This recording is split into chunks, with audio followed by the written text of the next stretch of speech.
अध्याय 24 नकली महिला। शादी का भोज शुरू हुआ। सुयू ने मूल रूप से जियाओ सोंग और एर एर के साथ बैठने की योजना बनाई थी, लेकिन जब वह उन्हें मिली तो टेबल पहले से ही भरी हुई थी। उसने चारों ओर देखा, यह नहीं जानते हुए कि किस टेबल पर बैठना है। ताई टाट, आप देर से आए हैं। चू सांग ने शादी की कैंडी छीली और मुस्कुराते हुए कहा, लोग कहते हैं कि सुंदरता खाई जा सकती है। आपको आज शादी की दावत खाने की जरूरत नहीं है। सुंदरता खाई जा सकती है, आप दोनों वास्तव में लोगों को गुस्सा दिलाते हैं। सुयू ने सिर दर्द से पीड़ित दो लोगों को घूरकर देखा, बस एक टेबल ढूंढकर बैठने का इरादा किया, लेकिन झू शुआंग और ली युशियाओं की आंखों में अचानक आई दिलचस्पी को नहीं देखा। सुयू, तुम यहाँ क्यों खड़ी हो? वेई सू सुयू के पास चली गई।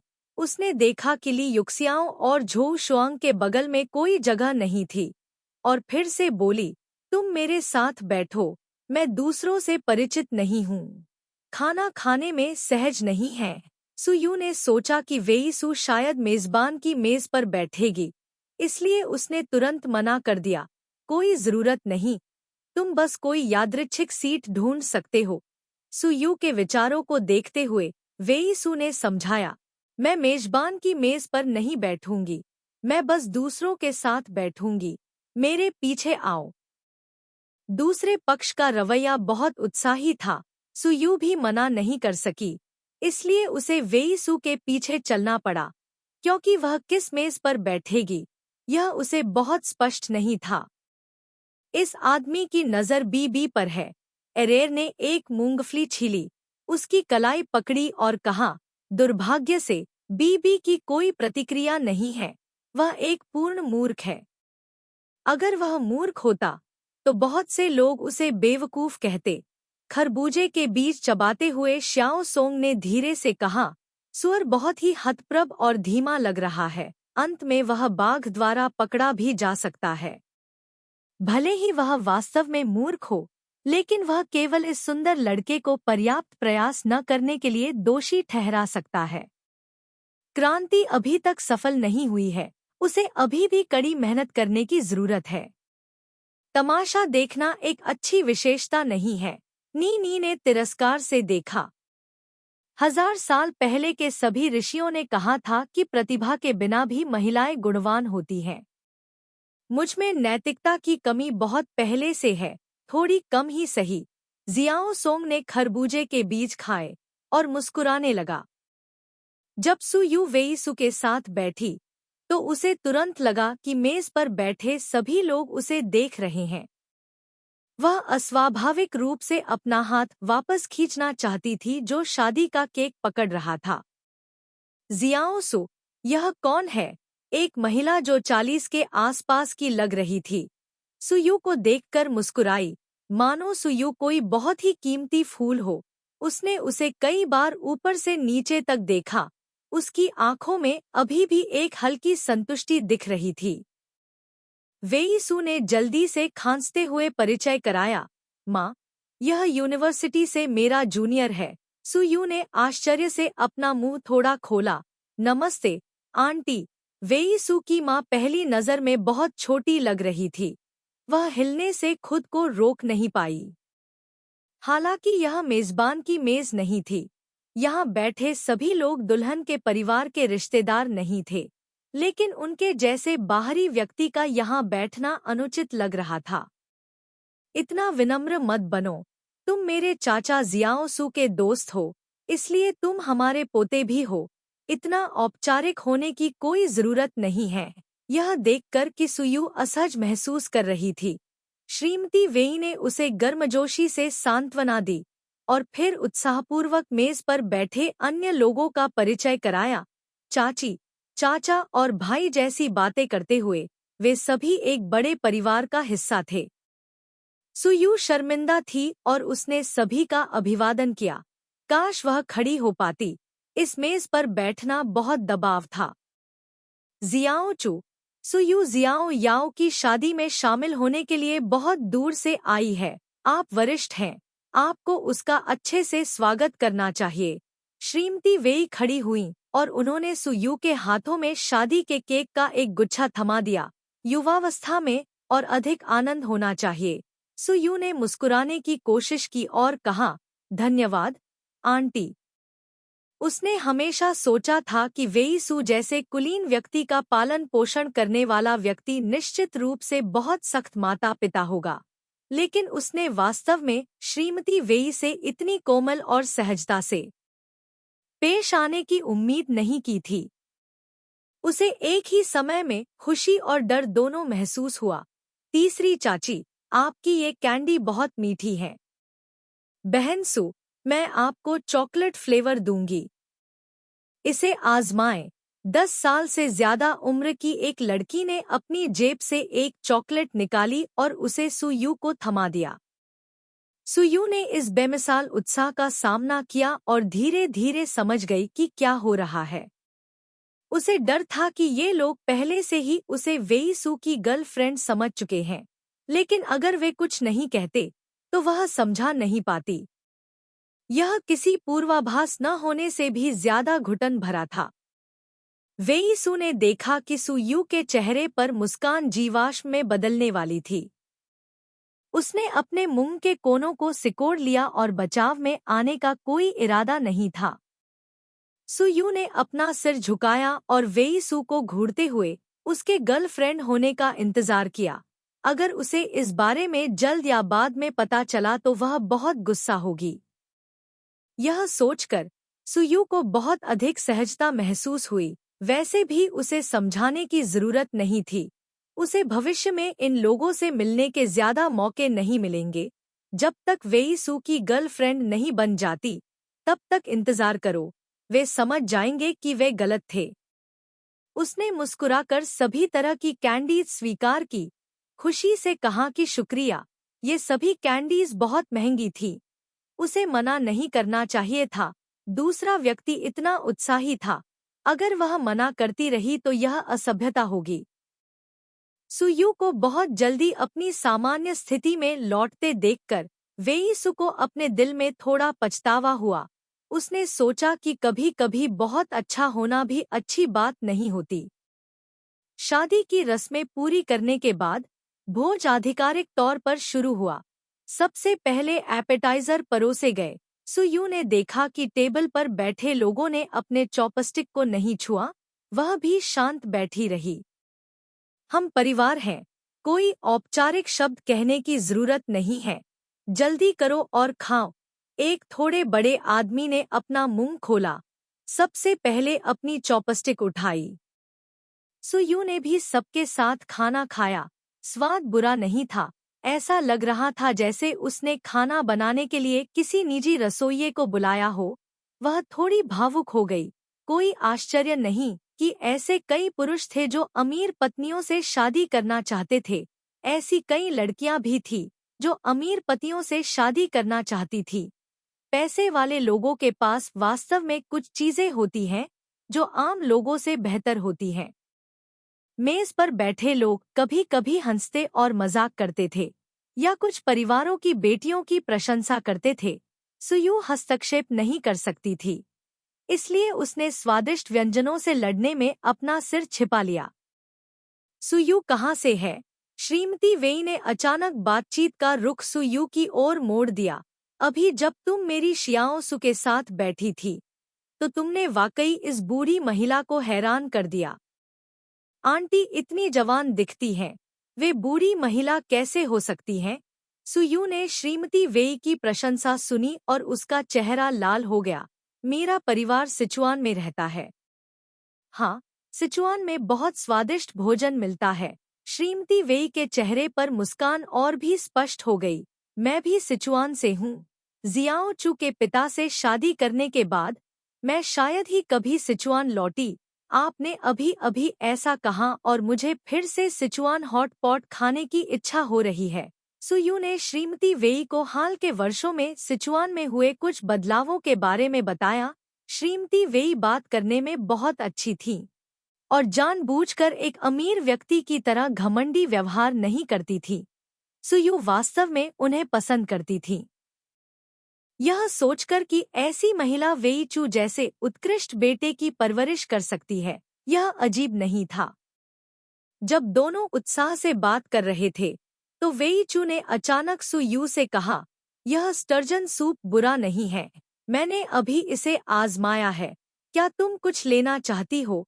सु यू को वास्तव में मछली का सूप पीना पसंद नहीं था, लेकिन जब वेई चू ने ऐसा कहा, तो उसने सिर हिलाया। इससे पहले कि वह कुछ कह पाती, वेई सू ने उसके सामने रखा कटोरा उठाया और उसमें 2 चम्मच मछली का सूप डाल दिया। मेज पर बैठे सभी बुजुर्ग वेई सू की हरकत देखकर हैरान रह गए।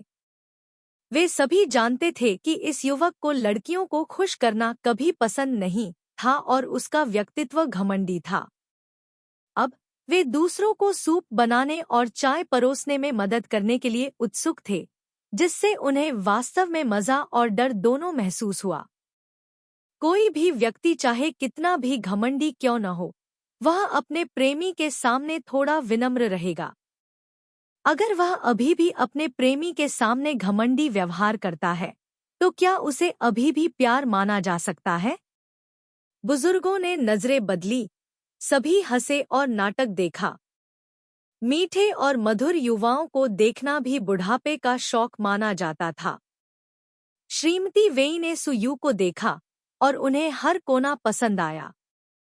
अगर सुयू अभी भी यहाँ नहीं होती, तो वह तुरंत वेई सू को उसके पारिवारिक पृष्ठभूमि और जन्म तिथि के बारे में पूछने के लिए खींच लेती। मछली के सूप की बात करें तो 2 साल पहले जियो सू ने विशेष रूप से सिचुआन मसालेदार भोजन बनाना सीखा था। मुझे आश्चर्य है कि क्या वह मछली का सूप बना सकता है। उसे थोड़ा अफसोस हुआ। उसके बेटे को खाना बनाना पसंद नहीं था। खाना बनाना सीखने का क्या मतलब था? सुयू ने मछली के सूप का एक घूंट लिया। स्वाद वाकई बहुत स्वादिष्ट था। उसने श्रीमती वेई को यह कहते हुए सुना और तुरंत जवाब दिया, श्री वेई का खाना पकाने का कौशल बहुत अच्छा है। मसालेदार मछली का सूप भी बहुत स्वादिष्ट है। क्यों? श्रीमती वेई की आंखें चमक उठीं, फिर उन्होंने तुरंत आह भरी। आम तौर पर मैं काम में व्यस्त रहती हूँ। मुझे जियाओ चू द्वारा बनाया गया खाना खाने का मौका नहीं मिलता। वेई चू ने यह सुना और असहाय होकर कहा, माँ, अगर आपके पास मेरे घर आने का समय है, तो मैं निश्चित रूप से आपके लिए इसे बनाऊंगी। श्रीमती वेई ने उन्हें जवाब दिया, सुयू के साथ बातचीत जारी रखते हुए। जाहिर तौर पर वेई चू के चापलूसी भरे शब्दों पर ध्यान नहीं दे रही थी।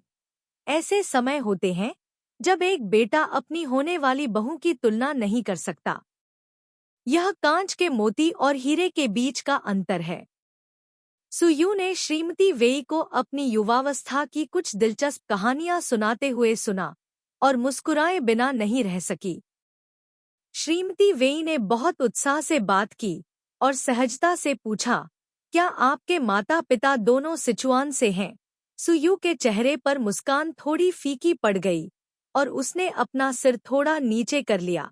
हाँ माँ, क्या यह आपका पसंदीदा भोजन नहीं है? और खाओ। वेई सू ने बांस की टहनियों से बनी चॉपस्टिक उठाई और उसे मिसेज वेई के कटोरे में डाल दिया। मिसेज वेई ने कटोरे में हरे रंग के शतावरी को देखा। उन्हें याद नहीं आ रहा था कि उन्हें यह चीज कब पसंद आने लगी, लेकिन कई दशकों तक जीवित रहने के कारण वह समझ गई कि कुछ तो चल रहा है। शायद उसने दूसरे व्यक्ति की बेटी की दुखती रग को छू दिया है, इसलिए उसने तुरंत बातचीत को दूसरी दिशा में मोड़ दिया। अध्याय 25। वह चिकन के बारे में बात करता है और वह बत्तख के बारे में बात करती है। अगर हम सुयू के अनैतिक पिता के बारे में बात करते हैं, तो मुझे डर है कि ज्यादातर महिलाएं इसे सुनने के बाद अपने दांत पीस लेंगी और सुविधाजनक रूप से उससे कुछ अच्छे शब्द पूछेंगी। उसकी माँ ने उससे तब शादी की जब वह अभी 20 साल की भी नहीं थी, और 1 साल से भी कम समय बाद सुयू के पिता सोने की खोज के लिए दूसरे प्रांत में चले गए। सुयू के जन्म तक उसके पिता अभी भी वापस नहीं आए थे। जब सुयू का दूध छुड़ाया गया, तो उसकी माँ को पता चला कि उसके पति का बाहर एक प्रेमी था। जब सभी को लगा कि उसकी माँ उस महिला को ढूंढ लेगी और हंगामा मचा देगी, तो उसने एक वकील को बुलाकर मुकदमा दायर किया, बच्चे की देखभाल के लिए शुल्क लिया और अकेले ही टोन्हाक का पालन पोषण किया। फिल्मों में प्रेम में व्यथित नायिकाओं की तरह चुपके से आंसू पोंछने के दृश्य भी नहीं है। वह एक आशावादी महिला है। जब उसे अच्छे कपड़े खरीदने चाहिए तब भी वह हमेशा की तरह खरीद लेती है। जब उसे खाना चाहिए तब भी वह आराम से खाती है, बस इससे आगे नहीं जाती। वह भी एक सक्षम महिला है। उसने खुद ही एक छोटी सी कपड़े की फैक्ट्री खोली है। व्यवसाय बहुत बुरा नहीं है।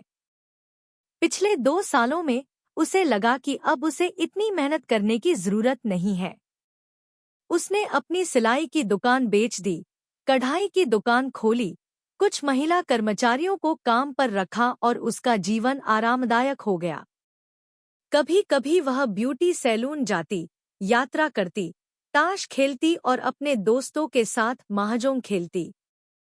प्यार से पीड़ित महिला की आधी छाया भी नहीं दिखाई देती।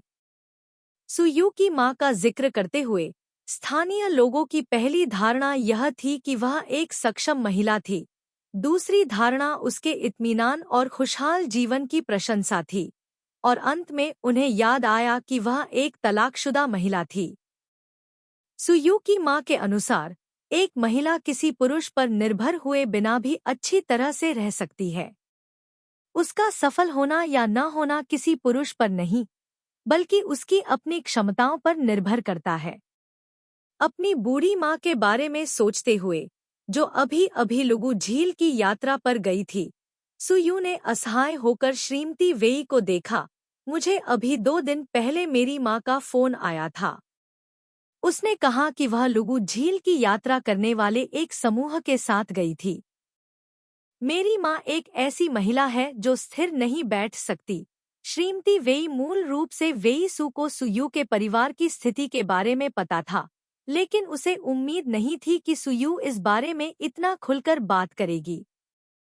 अचानक उसे लगा, सुयू मूल रूप से ऐसी ही लड़की थी। वह अपना जीवन अच्छे से जिएगी और चाहे कुछ भी हो जाए, वह कोई कमजोरी नहीं दिखाएगी। ऐसी लड़की जो भी उसके दिल को धड़का सके, वह सबसे भाग्यशाली है। एक पल बाद दूल्हा और दुल्हन मेहमानों को टोस्ट करने के लिए आए। उसके बाद दुल्हन की सहेलियां और दूल्हे के दोस्त और एक व्यक्ति कैमरा पकड़े हुए था। जियाओ याओ अपने मामा के रिश्तेदारों की मेज पर चली गई। उन्हें अपना परिचय देने की कोई जरूरत नहीं थी। उनके आसपास के लोग पहले से ही उनके रिश्तेदारों को जानते थे, लेकिन जब उसने अपनी आंखें घुमाईं, तो उसने देखा कि सुयू अपने चचेरे भाई के बगल में खड़ी थी। थोड़ा हैरान थी, लेकिन फिर भी अपने पति से परिचय कराया। यह सुयू है, एक दोस्त जिसे मैं 2 साल से अधिक समय से जानती हूँ।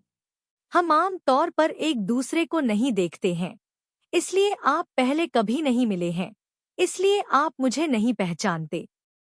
नमस्ते। दूल्हे ने अनुमान लगाया कि उसके चचेरे भाई के बगल में बैठा व्यक्ति शायद उस समय का दोस्त हो सकता है जब टियो डियो ने उपन्यास लिखा था, इसलिए उसने मुस्कुराकर बातचीत शुरू की, फिर सभी को शुभकामनाएं दीं। टियो डियो ने हल्के से मुस्कुराया, अपनी चचेरी बहन की तरफ देखा। उसकी मुस्कुराती हुई आंखें एक सीधी रेखा में सिमट गईं। इस रूप को देखकर ऐसा लग रहा था कि उसके भाई के मन में टाट टाट के लिए भावनाएं थी। मंच पर टाट टाट की कुछ बहादुर टिप्पणियों को याद करते हुए टियो डियो ने नुगुसो को एक सहानुभूति भरी नजर से देखा। मुझे डर है कि यह सड़क 18 मोड़ों वाली एक पहाड़ी सड़क है। शादी का भोज समाप्त होने के बाद सुयू ने जियाओ याओ के साथ थोड़ी देर बात की। ली युक्सियाओ और झो शुआंग को वापस लौटने के लिए विमान पर चढ़ने की जल्दी थी। सुयू ने उनसे कुछ ही शब्द कहे थे जब उन्होंने देखा कि वे दोनों जल्दी से टैक्सी लेकर चले गए।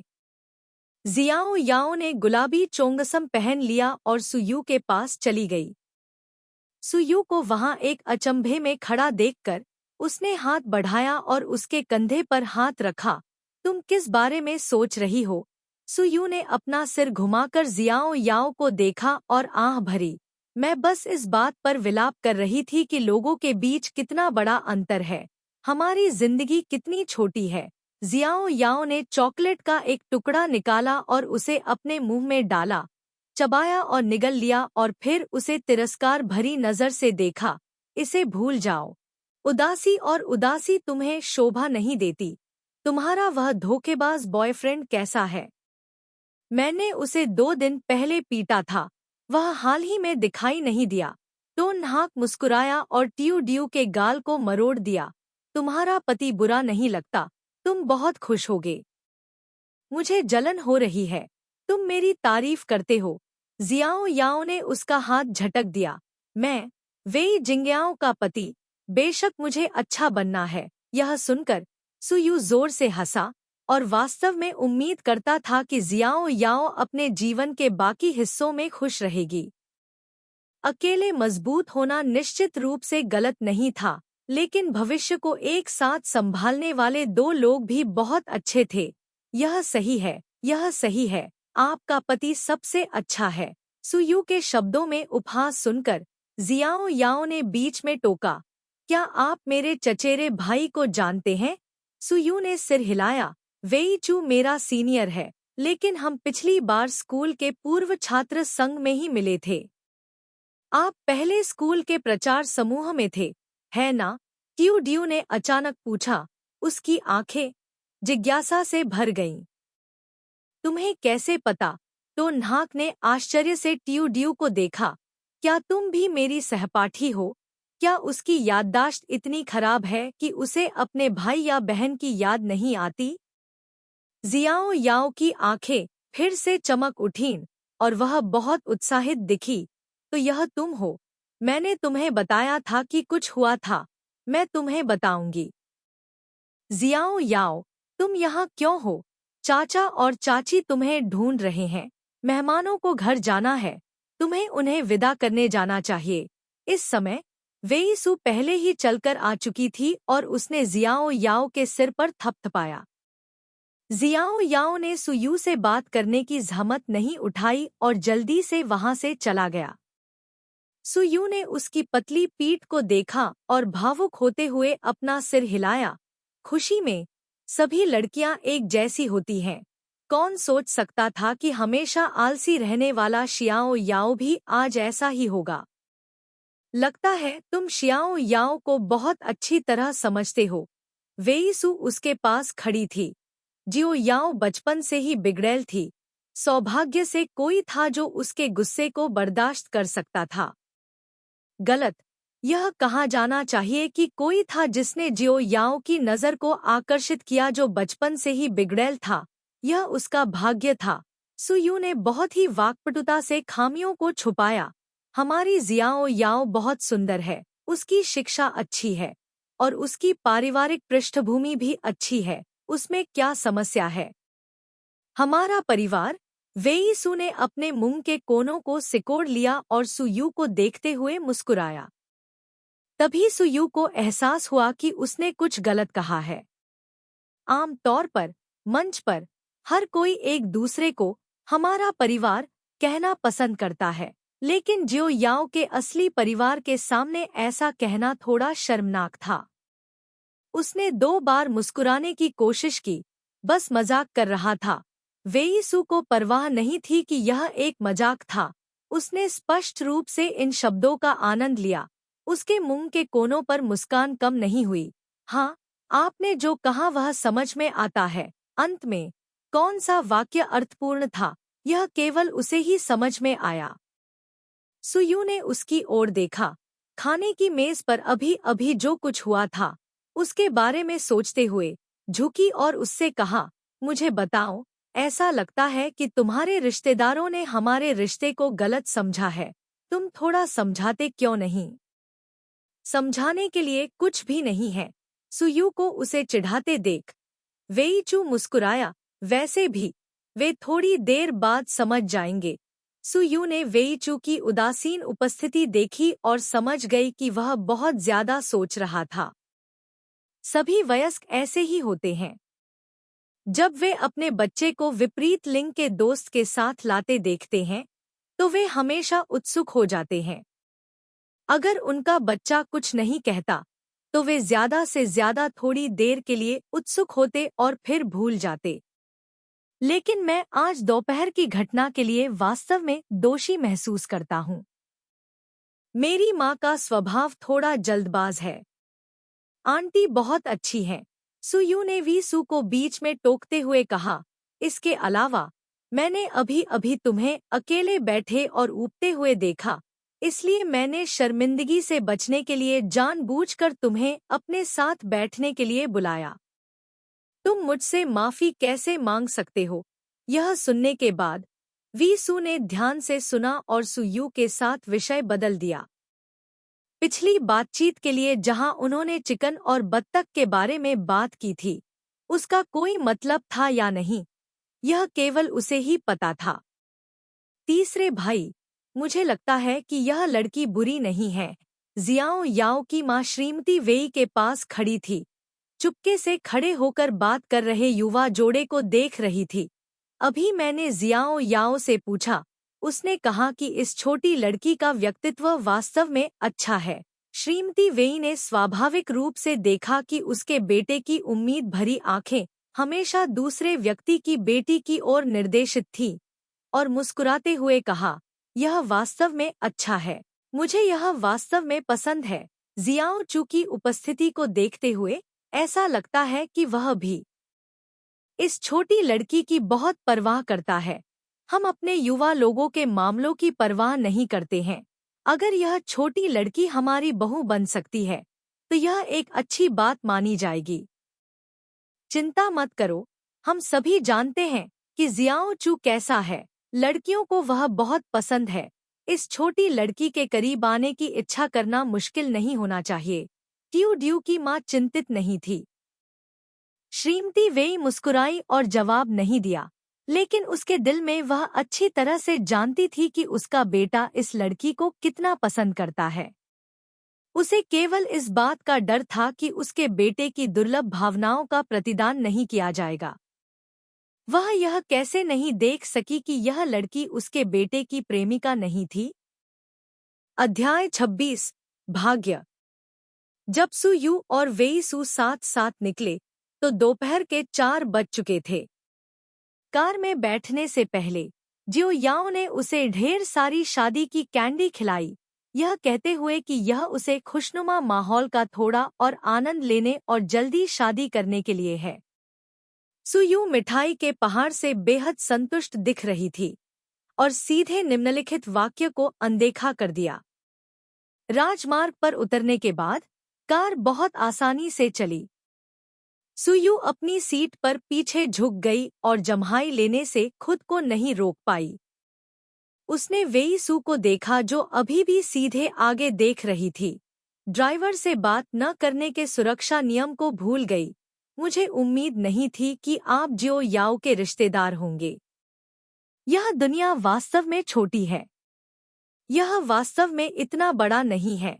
वेईसू ने ध्यान से आगे देखा। कुछ लोग एक दूसरे से बार बार मिलते रहते हैं। यह भाग्य है। भाग्य इस बात पर भी निर्भर करता है कि यह बुरा भाग्य है या अच्छा भाग्य। सुयू ने अपनी बैठने की मुद्रा बदली। उसे याद आया कि कुछ दिन पहले फोरम पर जियो याओ ने कहा था कि वह अपने चचेरे भाई को उससे मिलवाना चाहती है। वह खुद को हंसने से नहीं रोक पाई। अगर वेईसू जैसा कोई व्यक्ति किसी को पसंद कर ले तो बहुत से लोग चौंक जाएंगे।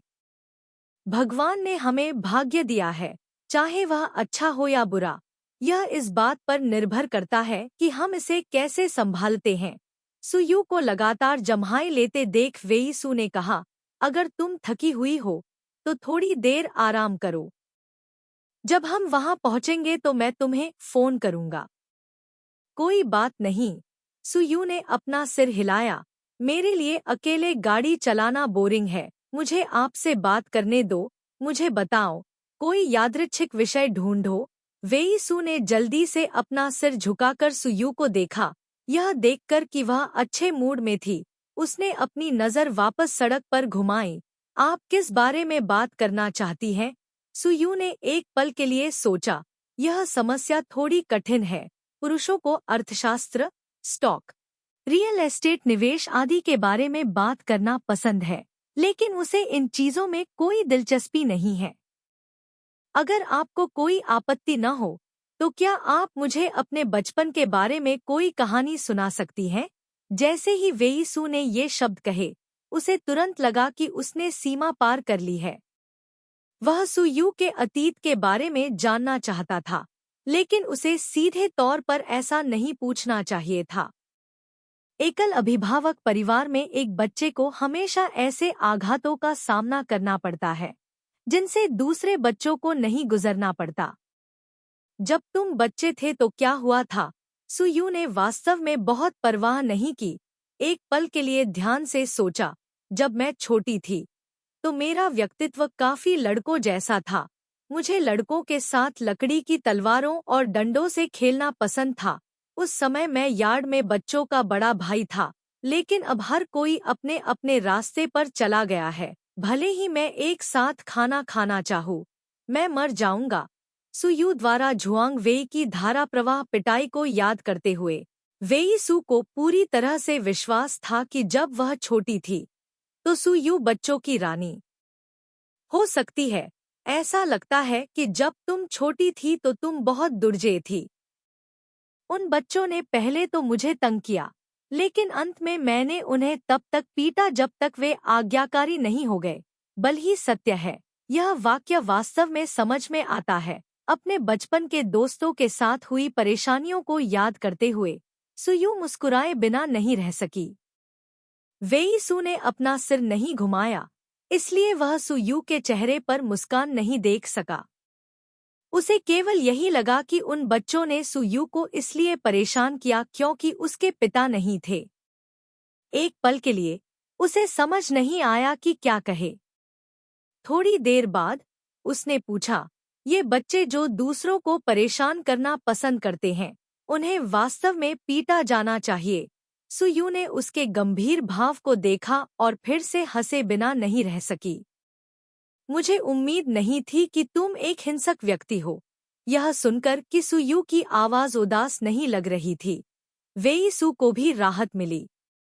लेकिन जब तुम छोटी थी तो तुम शायद ही कभी लोगों को मारती थी। सभ्य लोग समस्याओं को हल करने के लिए शब्दों का उपयोग करते हैं। तुम्हारा मतलब है कि मैं सभ्य नहीं हूँ? सुयू ने अपनी सुंदर भौहें ऊपर उठाईं। वरिष्ठ भाई वेईसू, आप बद से बदतर होते जा रहे हैं। मेरे दिल में आपकी चमकती छवि धुंधली हो गई है और उसकी रोशनी खत्म हो गई है। क्या बोधिसत्व सोने से बना हुआ, उस तरह चमकता हुआ दीपक बनने के लिए नहीं बना है? वेईसू ने स्टीयरिंग व्हील घुमाया। इसके अलावा मैंने आपको स्कूल में नहीं देखा है। नहीं, मैं आपकी कंपनी का कर्मचारी हूँ। मैंने आपकी चमकती छवि कब देखी? मैंने बस अफवाहें सुनी हैं। सुयू बहुत पछतावे से भरा हुआ लग रहा था। मुझे अपनी खुद की उथल-पुथल पर पछतावा है। इस तरह की अफवाह वाकई अविश्वसनीय है। वेईसू ने सुयू के चिढ़ाने वाले लहजे को सुना। उसे कोई आपत्ति नहीं थी। उसके लिए एक कुलीन की छवि का कोई मतलब नहीं था। कम से कम प्यार में वह भी बाकी सभी की तरह ही घबराया हुआ और डरा हुआ था। इस पर विश्वास न करना ही सबसे अच्छा है। वेईसू मुस्कुराया। वह लंबे समय से गाड़ी नहीं चला रहा था जब उसे आगे ट्रैफिक जाम का सामना करना पड़ा। उसने कार को राजमार्ग पर रोक दिया। पूछताछ करने के बाद उसे पता चला कि एक ट्रक दुर्घटनाग्रस्त हो गया था, सड़क पर पलट गया था। सारा सामान सड़क को अवरुद्ध कर रहा था। ड्राइवर कैब में फंस गया था, बाहर निकलने में असमर्थ था। अग्निशमन विभाग मामले से निपट रहा था। सुयू ने देखा कि कुछ ड्राइवर सुनने के लिए बाहर आ रहे हैं। मुट्ठी भर शादी के केक निकाले और कुछ वेईसू को दिए। मुझे लगता है कि ट्रैफिक कुछ और समय के लिए जाम रहेगा। चलो इंतजार करते समय कुछ खाते हैं। ऐसा कहने के बाद उसने रैपर को छीलकर अपने मुंह में डाल लिया। वेईसू ने भी एक कैंडी छीलकर अपने मुंह में डाल ली। यह एक मिल्क कैंडी थी, लेकिन इसका स्वाद थोड़ा मीठा था। उसे मिठाई पसंद नहीं थी, लेकिन सुयू ने उसे दे दी और वह मना नहीं करना चाहता था। वह चीज जो उसे पहले नापसंद थी, वह सामान्य हो गई और उसे खाना पहले जैसा बुरा नहीं लगा। क्या तुम कल व्यस्त हो? वेईसू की बाईं उंगली अनजाने में स्टीयरिंग व्हील पर टैप हो गई। कल हमारी कंपनी के कुछ वरिष्ठ कर्मचारी बारबेक्यू खाने जाना चाहते हैं। मैं भी जाऊंगी। सुयू ने सोचा कि भविष्य में उसे वेईसू की कंपनी के साथ कैसे सहयोग करना होगा, और तुरंत सिर हिलाया। अगर बारबेक्यू खाने के लिए है, तो निश्चित रूप से हमें जाना होगा। हमारी कंपनी केवल एक यार्ड किराए पर लेती है। हमें खाने के लिए मांस को खुद ही ग्रिल करना पड़ता है। वेईसू ने सुयू को देखकर मुस्कुराते हुए कहा, अगर तुम नहीं जानते कि मांस को कैसे ग्रिल किया जाता है, तो मुझे डर है कि तुम्हें दूसरों को खाते हुए देखना पड़ेगा। सुयू ने वेईसू के चेहरे पर मुस्कुराहट को देखा। मैं तुम्हारे चेहरे पर आ रही हंसी को महसूस कर सकता हूँ। क्या उसके चेहरे पर लिखा है कि वह मांस भूनना नहीं जानती? नहीं, मैं तो बस तुम्हें काम की विषय वस्तु बता रही हूँ। वेईसू ने खुद को सुधारा। मुझे मांस भूनना आता है, लेकिन स्वाद औसत दर्जे का है। क्यों न तुम और मैं कल एक समूह में शामिल हो जाए?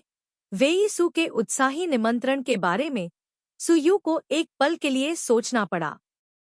अगर वह वेईसू के साथ जाती, तो क्या दूसरों के साथ उसका रिश्ता अच्छा होता? इसके अलावा सहयोग करने से पहले उन्हें यह बताना अच्छा नहीं होगा कि मैं उनके बॉस को जानता हूँ। काम इतना लापरवाह कैसे हो सकता है? आपकी टीम में योजना विभाग के निदेशक, संचार विभाग के निदेशक और ट्रान हुक भी हैं। वेईसू ने धीरे से कहा, हमारा समूह छोटा है, इसलिए हमें ज्यादा संघर्ष नहीं करना पड़ेगा। वेईसू को गतिविधि से ठीक पहले समूह को फिर से व्यवस्थित करने में कोई शर्म नहीं थी। प्रेमिका का पीछा करने के सिद्धांतों में से एक यह था कि हर उस चीज का फायदा उठाया जाए जिसका फायदा उठाया जा सकता है, और भावनाओं को बढ़ावा देने का कोई भी अवसर न चुके। यह सुनकर कि योजना निदेशक और संचार निदेशक दोनों वहां थे, सुयू ने बिना किसी हिचकिचाहट के सिर हिलाया, यह दिखाते हुए कि कल वेईसू के साथ एक ही समूह में होना सबसे अच्छा और सबसे सामंजस्यपूर्ण दिन था। वेईसू ने सफलतापूर्वक सुयू को सिर हिलाने के लिए कहा। आगे की सड़क भी साफ थी। वेईसू ने आगे के वाहनों को देखा, मुस्कुराते हुए, और सोचा, समय बिल्कुल सही था। यह भाग्य नहीं था तो क्या हुआ? जब वे आंतरिक शहर में दाखिल हुए, तो आसमान पहले से ही अंधेरा था। सुयू ने शादी की कैंडी का बैग लिया और कार से बाहर निकल गई। सुविधाजनक रूप से वेईसू को उसे सवारी देने के लिए धन्यवाद दिया। यह सही है, मैं कल सुबह बैठक स्थल पर तुम्हें लेने आऊंगी। वेईसू ने कार से अपना सिर बाहर निकाला। मैं तब तुम्हें फोन करूंगा। हाँ, धन्यवाद। सुयू वहीं खड़ी रही, वेईसू को कार चलाते हुए देखती रही और फिर मुड़कर ऊपर चली गई।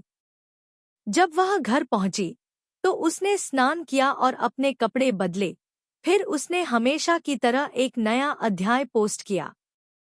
कार में बैठने से होने वाली नींद की भावना गायब हो गई थी। सुयू ने वेबसाइट पर नजर डाली। उसका मन बहुत अच्छा था।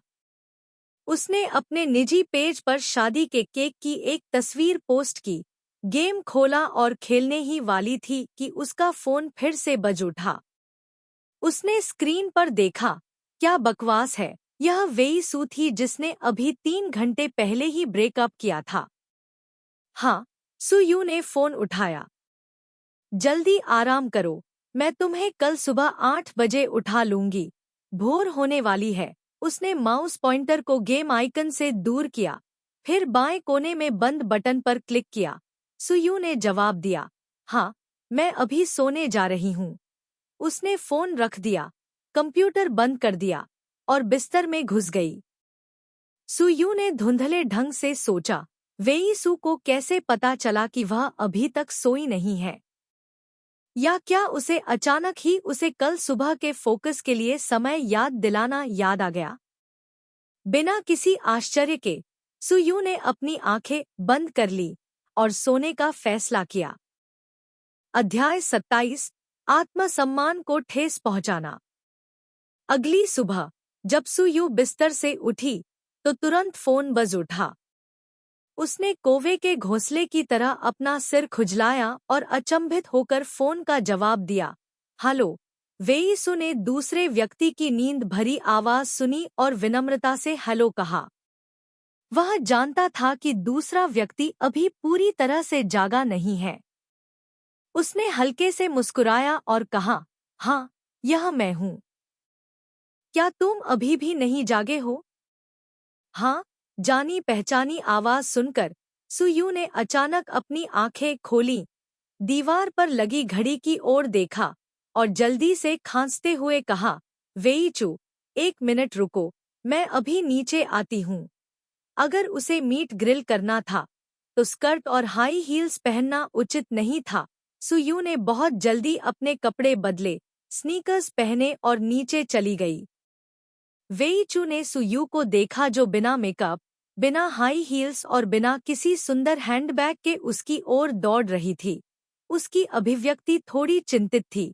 जब तक कि सुयू उसके सामने खड़ी नहीं हो गई, उसने अपना संयम वापस पाया और सुयू की कार का दरवाजा खोलने में मदद की। चलो पहले नाश्ता करते हैं और फिर मीटिंग की जगह पर चलते हैं। कोई समस्या नहीं। सुयू ने जम्हाई ली, अपनी कुर्सी पर पीछे झुक गया और फिर से जम्हाई ली। क्या ठीक से नींद नहीं आई? वेईसू ने मुस्कुराते हुए पूछा। जाने से पहले मुझे अनिद्रा की समस्या थी। सुयू ने बिना सोचे समझे सोचा, हर बार जब मैं खेलने के लिए बाहर जाती हूँ तो मैं आधी रात को जाग जाती हूँ। फिर मैं लगातार सोचती रहती हूँ कि अगले दिन क्या होगा। मैं इस बुरी आदत को नहीं बदल सकती। वेईसू ने भौहें सिकोड़ी। क्या होगा अगर मैं दूर चली जाऊं? वही। सुयू ने अपनी पलकें ऊपर उठाने की कोशिश की, लेकिन अंत में उसे उन्हें नीचे करना ही पड़ा। वेईसू को जियाओ याओ की शादी याद आ गई। उस दोपहर सुयू बहुत थका हुआ लग रहा था। केवल अब उसे पता चला कि सुयू को ऐसी बीमारी थी। तुम जल्दी से एक मनोवैज्ञानिक के पास क्यों नहीं जाते और जांच करते हो? यह सिर्फ एक मूर्खतापूर्ण बीमारी है। इतना परेशान होने की जरूरत नहीं है। सुयू ने अपनी आंखें खोलीं और अपना माथा रगड़ा। अगर इस तरह की बीमारी के लिए मनोचिकित्सक की जरूरत है तो पूरे देश में अनगिनत मरीज हैं। आजकल लोगों को हर तरह की बीमारियां होती हैं। वेईसू ने देखा कि वह अभी भी जम्हाई ले रही थी और खुद को रोक नहीं पाई और बोली, या मैं तुम्हें घर ले जाऊंगी। हम आज नहीं जाएंगे। हालांकि वह उन दोनों के लिए एक साथ रहने के लिए जगह बनाना चाहता था, लेकिन तो नुओक को इस तरह देखकर वह उसे परेशान नहीं कर सकता था। कोई बात नहीं, थोड़ी देर में सब ठीक हो जाएगा। सुयू ने अपना सिर हिलाया। कभी कभी मुझे पांडुलिपि को पूरा करना होता है। मैं आधी रात के बाद भी जागता रहता हूँ और मुझे अगले दिन भी हमेशा की तरह काम पर जाना होता है। सुयू की यह बात सुनकर वेईसू अब जिद्दी नहीं रहा। उसने एक रेस्तरां के सामने कार रोकी, 2 नाश्ते के व्यंजन मंगवाए और फिर देखा कि सुयू धीरे धीरे फिर से जीवंत हो गई। फिर उसे राहत महसूस हुई। उस जगह पर पहुंचकर जहां बारबेक्यू हो रहा था, सुयू ने पाया कि यह एक बहुत बड़ा लॉन था और यहाँ तक कि पेड़ भी थे और कुछ जगहों पर कई ग्रिल थे और उनके बगल में गोल मेजें थी जिन पर सभी प्रकार के मसाले और सभी प्रकार के मांस और सब्जियां रखी हुई थी, जिन्हें देखकर लोग विशेष रूप से सहज महसूस करते थे।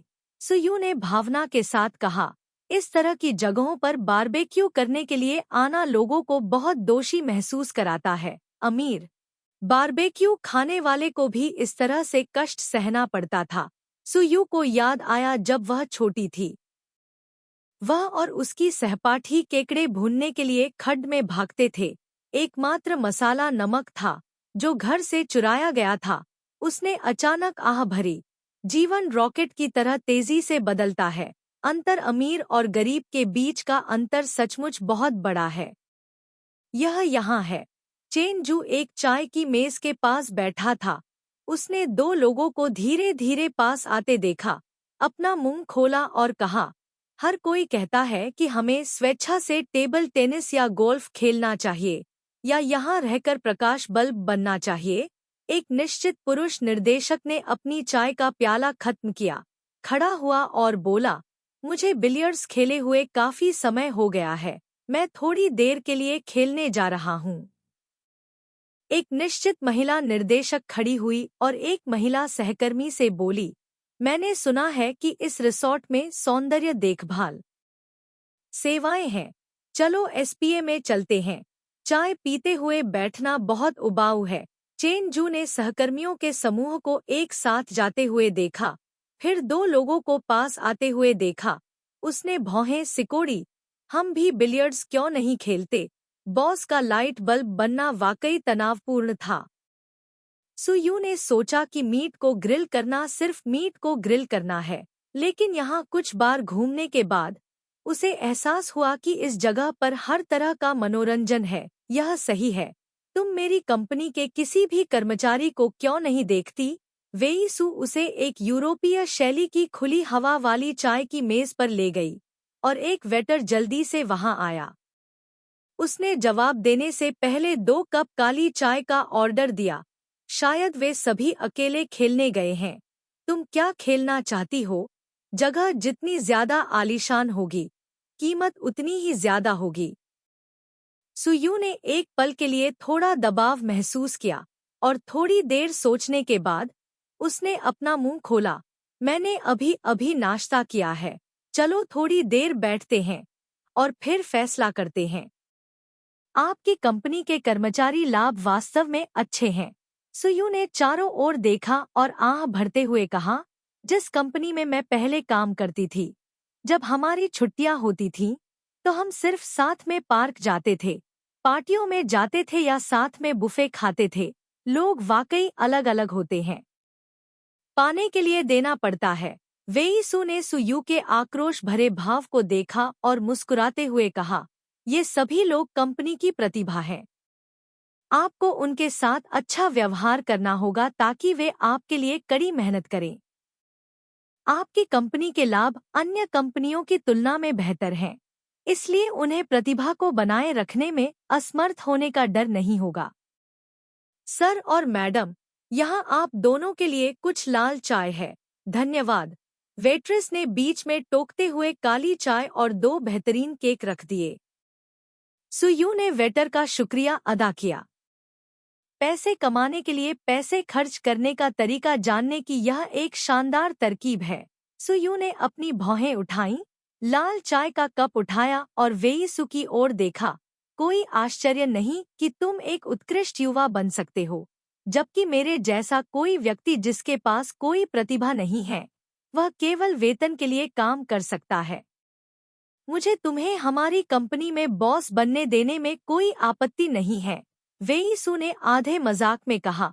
अगर आप हमारी कंपनी में बॉस बनने के लिए आते हैं, तो वित्तीय शक्ति आपकी होगी और काम संभालना मेरा काम होगा।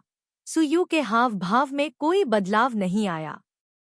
उसने शांति से अपना चाय का प्याला नीचे रखा और कुछ बार ऊपर से नीचे तक वेईसु को ध्यान से देखा। क्या आपकी कंपनी कुछ हद तक कर्ज में नहीं है? इसके अलावा बहुत से लोग जो आपके साथ गुंडे खेलने की योजना बनाते हैं, उनके पास अपने पूरे जीवन में फिर से एक गुंडे होने का मौका नहीं होगा। स्वेच्छा से उसे एक ऐसा रास्ता चुनने में मदद करेगा जो हर बार हजारों मील दूर था। उसने महसूस किया कि उसका चेहरा गर्म हो गया है। वह केवल 4 गेंदों को टोकरी में मार सकती थी। उसने सोचा कि यहाँ आना एक गलती थी। आज वह यहाँ नहीं थी। भुना हुआ मांस उसके आत्मविश्वास पर हमला करने आया था। उसका दिल तोड़ रहा था। क्या हुआ? वेईसु फोन का जवाब देने के लिए बाहर गया। पीछे मुड़ा और देखा कि सुयू उसके कंधों पर अपनी बाहें डाले उसके बगल में खड़ा था और उसने अनुमान लगा लिया कि क्या हो रहा था। उसने फिर से डिस्प्ले स्टैंड पर तरह तरह के भावों के साथ मुट्ठी के आकार की कपड़े की गुड़िया को देखा। वह चाहिए? सुयू ने सिर हिलाया। फिर वेई सू को बास्केट शूट करने के लिए भागते हुए देखा। उसने मन ही मन सोचा, यह दृश्य एक मूर्ति नाटक में पुरुष प्रधान द्वारा महिला प्रधान को खुश करने के लिए पुरस्कार जीतने के कथानक से इतना मिलता जुलता क्यों है। सुयू को मूर्खतापूर्ण मूर्ति नाटक पसंद नहीं थे। वह नहीं जानती थी कि उसे खुश होना चाहिए कि उसे भी एक महिला प्रधान माना जाता है या उसे इस बात पर विलाप करना चाहिए कि जीवन वास्तव में कितना मूर्खतापूर्ण है। उसने सोचा कि महान देवता वेईचू एक झटके में 20 गेंदें फेंक देंगे। फिर एक भरवा जानवर के बदले में अप्रत्याशित रूप से उसने शुरुआत का अनुमान लगाया, लेकिन अंत का नहीं।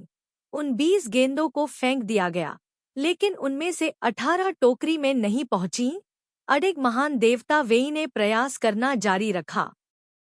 20 मिनट बाद वेईचू अभी भी बास्केटबॉल के साथ संघर्ष कर रहा था। सुयू ने पहले ही किनारे पर माउस को मारना शुरू कर दिया था। कौन किसी को बास्केटबॉल फेंकते हुए देखने में दिलचस्पी रखेगा, जबकि वह एक बेवकूफ की तरह खड़ी थी। हालांकि वह गेंद नहीं फेंक सकती थी, लेकिन चूहे को मारने का सुयू का स्तर भी सराहनीय था। कुछ गेम खेलने के बाद उसे आखिरकार एक भरवा स्टारफिश मिल गई। जैसे ही उसने उसे अपने हाथ में पकड़ा, उसने अचानक अपने पीछे से वेईसू की आवाज सुनी, सुयू, मैंने इसे तुम्हारे लिए एक स्टारफिश स्टफ एनिमल के बदले में दिया है। सुयू ने चुपचाप अपना सिर घुमाया। उस स्टारफिश को देखा जो उसके हाथ में मौजूद स्टारफिश से भी छोटी थी। कुछ पल के लिए समझ नहीं पाई कि क्या कहे। जब वेईसू ने सुयू के हाथ में स्टफ एनिमल देखा तो उसका मूड खराब हो गया। वह वेटर से बातचीत करने के लिए मुड़ा और उसे कैक्टस स्टफ एनिमल के बदले में देने के लिए कहा। तब उसे लगा कि उसने अपना थोड़ा बहुत आत्मसम्मान वापस पा लिया है। यह वास्तव में जीवन में एक त्रासदी है। ट्रान हुक अभी अभी रेसिंग से वापस आया था जब उसने उन दो लोगों को देखा। वह चुपके से उनके पास छिप गया और झांकने लगा। उसने अपना सिर हिलाया और आह भरी। वैसे तो हमारे बॉस काम को बहुत जल्दी निपटा लेते हैं, लेकिन गर्लफ्रेंड पाने की राह पर किस्मत बहुत कम है, खास तौर पर सुयू जैसी मजबूत गर्लफ्रेंड के साथ। भले ही उसने खुद के लिए खाना बनाया हो, फिर भी वह दूसरों की लड़कियों के दिलों को नहीं धड़का सकता। बॉस, तुम कितने बेकार हो, तुम कितने बेकार हो। सुयू ने दोनों भरवा जानवरों को गले लगाया और मुस्कुराते हुए खेल के मैदान से बाहर चली गई। यह कैक्टस बहुत प्यारा है। वेईसू ने कैक्टस पर काली काली आंखों को देखा। हाँ, तुमने इसे एक बार खेला और मेरे लिए ले आया। बहुत बढ़िया। एक छोटी लड़की अपने हाथ में कैक्टस से बना एक भरवा जानवर पकड़े हुए थी, संतुष्टि से मुस्कुरा रही थी। उसके बगल में 10 साल से ज्यादा उम्र का एक छोटा लड़का था। लड़के के चेहरे पर बहुत आत्मसंतुष्टि थी। सुयू, उसने अब वेईसू के चेहरे पर नजर डालने की हिम्मत नहीं की। काफी देर बाद वेईसू ने अपना मुंह खोला और कहा, देर हो रही है, चलो कुछ मीट ग्रिल करते हैं। वेईसू के खाना पकाने के हुनर के बारे में सोचते हुए सुयू ने सिर हिलाया। ठीक है, क्या अब बाकी लोग भी आ गए हैं? अंततः वेईसू का आत्मसम्मान जो बादलों में उड़ रहा था, वापस आ गया। वह अवश्य ही आ गया होगा, वेईसू ने मुस्कुराते हुए कहा। लेकिन जब उसकी आंखों के कोने ने कैक्टस के भरवा जानवर को देखा तो उसकी मुस्कान जम गई। खुशी से खेल रहे निर्देशकों को अचानक अपने बॉस से एक टेक्स्ट मैसेज मिला, जिसमें केवल 2 शब्द और एक विस्मयादिबोधक चिन्ह था, ग्रिल मीट। वे तुरंत समझ गए। ऐसा लग रहा था कि बॉस का अपनी प्रेमिका का पीछा करना सुचारू रूप से नहीं चल रहा था। अध्याय 28 हमला। जब सुयू और वेईसू मांस भूनने के लिए आंगन में लौटे तो हर जगह बिखरे हुए कर्मचारी एक साथ इकट्ठे हो गए थे। लोगों का एक समूह उत्साह से खुद ही मांस भून रहा था। हालांकि कभी-कभी वे गलती से अपने मालिक के बगल में खड़ी खूबसूरत युवा लड़की पर नजर डाल लेते थे। तुम्हें क्या खाना पसंद है? वेई सू ने दस्ताने पहने, फिर मुड़कर सू यू से पूछा। उसका चेहरा पिछले वार से उभरा हुआ लग रहा था। सू यू, अगर तुम्हें कुछ पसंद है तो तुम वहां जाकर ले सकती हो। ट्रान हुक ने टोन नाक को एक प्लेट और खाने के लिए चिमटे दिए। उसने पास ही एक कांच के कमरे की ओर इशारा किया, जिसमें सब्जियां और फल भी सजाए हुए थे। टोन नाक ने मेज पर रखी चीजों की ओर इशारा करते हुए कहा, इनके बारे में क्या? हर किसी की पसंद अलग अलग होती है, थोड़ा ज्यादा ऑर्डर करना अच्छा है। ट्रान हुक ने मुस्कुराते हुए कहा, वैसे भी बड़ा भाई बॉस है, आपको उसके लिए बचत करने की जरूरत नहीं है। तो नाहक ने 3 कदम दूर खड़े वेई सो को देखा, जल्दी से खांसते हुए कहा, क्या आपको बॉस के सामने इतना सीधा होने की जरूरत है? अगर उसकी पुरानी कंपनी के बॉस को पता चलता कि उसका कर्मचारी इतना फिजूल खर्च है, तो वह जरूर आग उगलता। कोई बात नहीं, बड़े भाई को इसकी आदत है। ट्रान हुक ने कंधे उचकाए, पीछे मुड़ा और चिकन विंग्स और बीफ के कुछ कटार उठाए, एक गाना गुनगुनाते हुए ग्रिल की ओर चला गया। तो नाहक उस कमरे की ओर नहीं गया, बल्कि सीधे मेज पर से कुछ व्यंजन उठाए और उन्हें एक प्लेट पर रखा, फिर उन्हें वेई सू के सामने लाया। मुझे यह थोड़ा मसालेदार चाहिए। वेई सू ने प्लेट पर रखे चिकन विंग्स उठाए, उन पर सॉस लगाया और सिर हिलाया। ठीक है, यह सही है। अगर आपको ग्रिल्ड शिटेक मशरूम पसंद है तो यहाँ से कुछ ले लो, हम ग्रिल्ड सब्जियां बनाएंगे। ये शब्द कहे जाने के 2 मिनट बाद ही ग्रिल पर सभी तरह के मशरूम, सूखे बीन्स, स्ट्रॉ मशरूम पहले से ही थे, जो ग्रिल के आधे से ज्यादा हिस्से पर कब्जा कर रहे थे।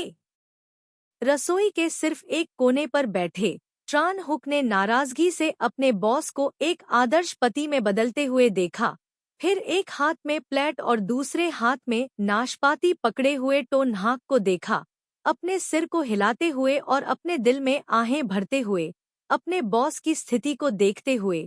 टोन नाक से शादी करने के बाद उसके पास निश्चित रूप से कोई शक्ति नहीं होगी। इस युग में महिलाएं अधिक से अधिक कीमती होती जा रही हैं, जबकि पुरुष जमीन पर उगे खरपतवार की तरह हैं और उन्हें अपनी दुम खुद हिलानी पड़ती है। मिर्च। वेई सू ने अपना मुंह खोला। सू यू ने उसे सौंप दिया। वेई सू ने मुस्कुराकर उसे स्वीकार कर लिया, फिर उसे समान रूप से कटार पर छिड़का, फिर सोया सॉस की एक परत लगाई और उसे ग्रिल पर रख दिया। उन दोनों ने मिलकर बहुत अच्छा काम किया, जिससे उनके बगल में अकेला चेंजू असहज महसूस करने लगा। दोनों के बीच मौन समझ बहुत ही आकर्षक थी, इसलिए उनके बगल में खाना पकाने वाले लोग कुछ बार उन दोनों के पास से गुजरे, फिर मुस्कुराए, कुछ नहीं कहा और धीरे धीरे चले गए। एप्रन और दस्ताने पहने वह आदमी कौन था? क्या वह वही था जो भयावह रूप से मुस्कुराता था, और जब वह नहीं मुस्कुराता था तो लोगों को मौत के घाट उतार देता था? वह व्यापारिक दुनिया का लोमड़ी?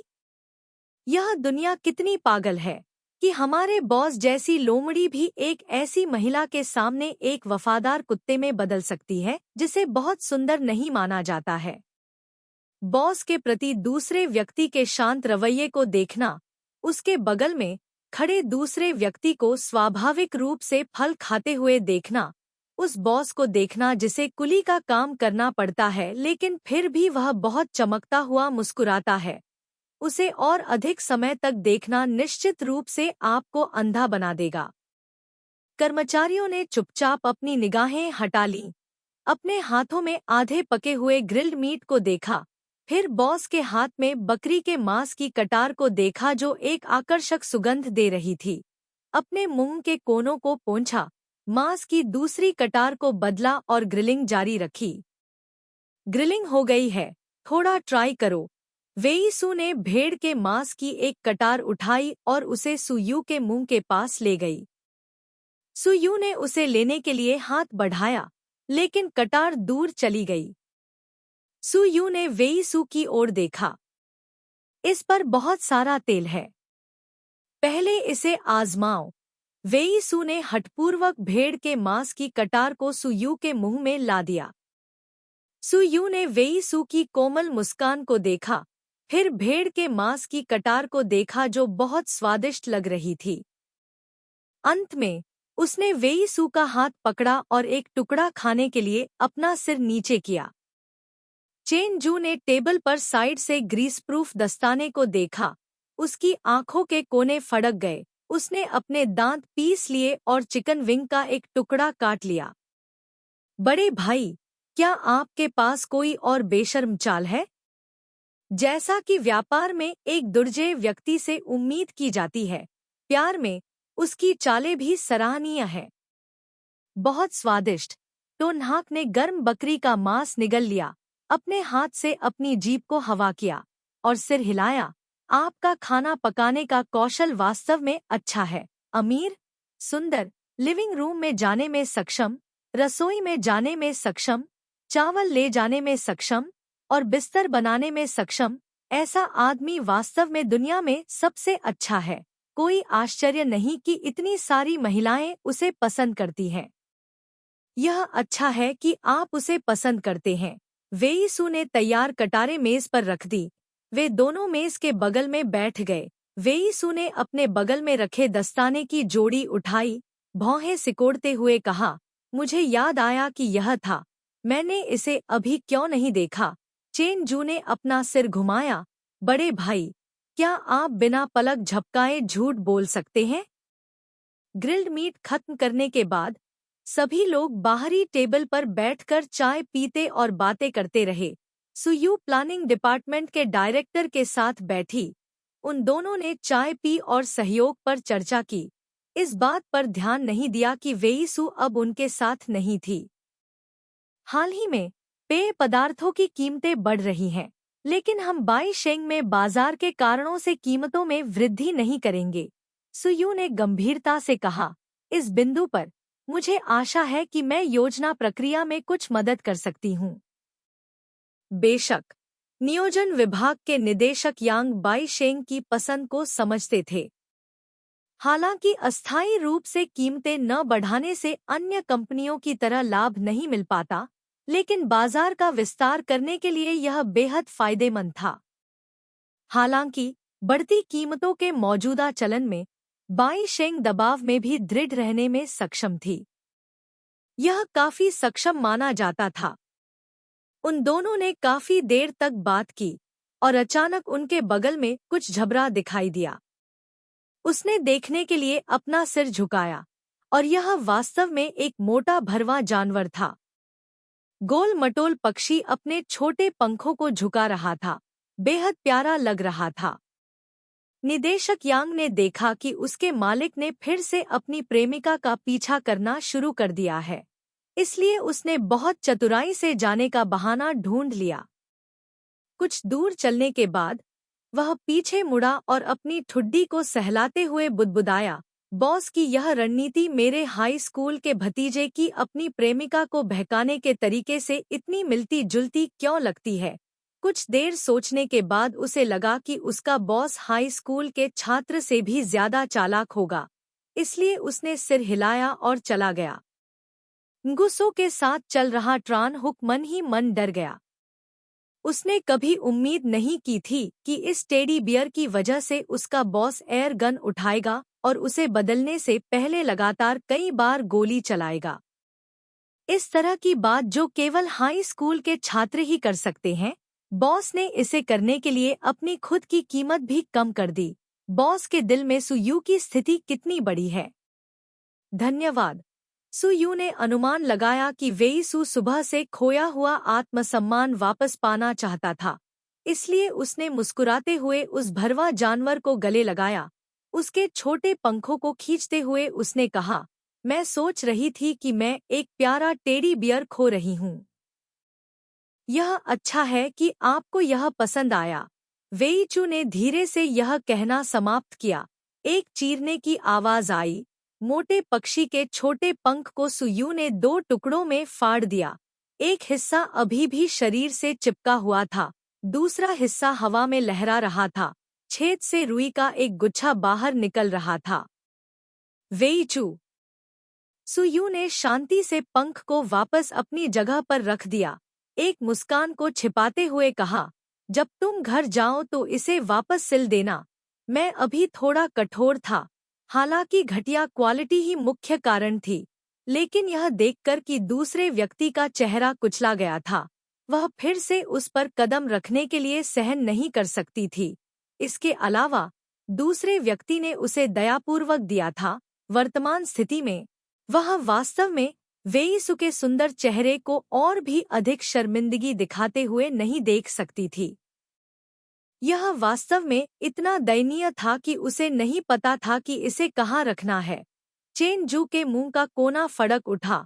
उसे याद आया कि इस केंद्रीय रिसोर्ट में उपहारों की गुणवत्ता मूल रूप से बहुत अच्छी थी। वे खींचते ही क्यों टूट गए? यह भाग्य वास्तव में बहुत बदकिस्मत था। कोई बात नहीं, मैं अगली बार इसे आपके लिए बदल दूंगा। वेईसु मुस्कुराया। उसके चेहरे के भाव बदल गए और चाय का प्याला पकड़े हुए उसकी उंगलियां भी सफेद होने लगी। हाँ हाँ हाँ, सुयू ने कठोर मुस्कान के साथ मन ही मन अपने आप से कहा, भगवान वेई, आपको इस तरह टेडी बियर के साथ इतना मुश्किल क्यों होना पड़ता है? व्यर्थ संघर्ष मत करो, यह भाग्य है।